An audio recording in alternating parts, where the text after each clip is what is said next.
San Antonio, so let me see, kindergarten through 8th grade, I went to at least, I don't know, 12, 13 different schools. Oh. And then 8th grade, I moved with my dad to Floresville. So I was there 8th grade through my senior year. I graduated from Floresville, and then I joined the Army right after. So right after that, I was in Europe for 2 years, which is where I started training, and then I went to Iraq for a year. I started the MMA fight team in Iraq, and then as soon as I got back, I was on the Fort Hood fight team. So I'm from San Antonio, but like all over the place. Yeah. So man, I feel like I've always had San Antonio on my shoulders, and Floresville as well. You know, like I said, I graduated from Floresville. But since I've been here in San Antonio, man, like the support that I've gotten from sponsors and fans and even students and stuff, it's amazing. You know, so. I don't feel like there's any added pressure because I've always kind of held myself to that standard. Like, not only do you have to represent for yourself and USA and Ohana, but you have to represent for San Antonio, Floresville, like the places that you grew up, you know. So, is there pressure? Yeah, but like any added pressure, I don't think so because I've always kind of held that standard, you know. Like, I feel like it's important to represent where you're from and represent the people that support you, you know. I plan on doing so. Like whenever I was growing up, whenever I was a little kid, my grandpa used to watch UFC, or he used to get these UFC tapes from base. He was in the Air Force. And my grandpa, he would say, man, look at this little Mexican guy, he's freaking ripping everyone up.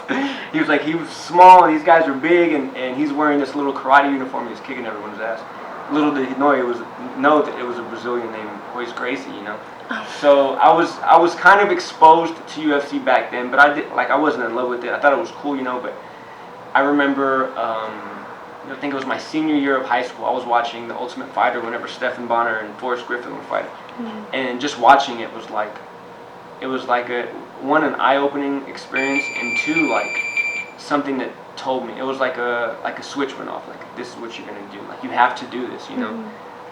So I followed that journey. Whenever I went to basic training, they had there was a block of instruction called combatives, which it's somewhat like jiu-jitsu, more wrestling based though, but you would do submissions and try to take someone down and stuff. So I did that, and I did really well, and moving forward, I just continued to do Army combatives until I was an instructor in the military. And whenever I was an instructor, my unit allowed me to fight full-time too, so I would train for a fight camp, and then the other half of my day would be training soldiers to get ready to go to Iraq or Afghanistan to defend themselves. So it's kind of how I got started. I feel good. My weight's exactly where it needs to be, if not better. I'm in amazing shape, in the best shape of my life. I know it's cliche, but I am. You know, like, I'm not getting tired during my sparring sessions, during my mid sessions, wrestling or jiu-jitsu. So I'm 100% ready, and I'm excited to go get this contract in 8 days. Yeah, how big does it feel? I mean, it's a huge opportunity. It's still kind of, it's still surreal. Like, I think it'll be real whenever I get to Vegas and I get the weigh-ins over with. And like, whenever Joe starts wrapping my hands, that's usually like, oh shit, I'm about to fight someone in the cage, you know. So, which is normal. Like, it doesn't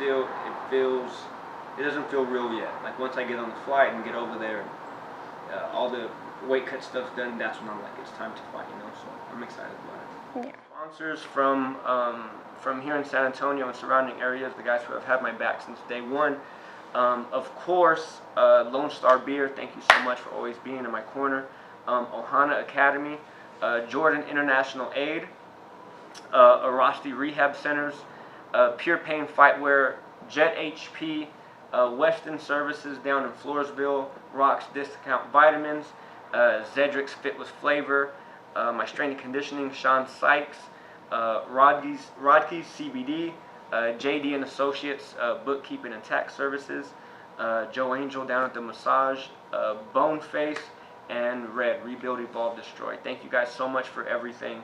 I wouldn't be able to pursue my dream if it wasn't for you guys and allowing me to train at my fullest potential on a daily basis. So thank you guys so much.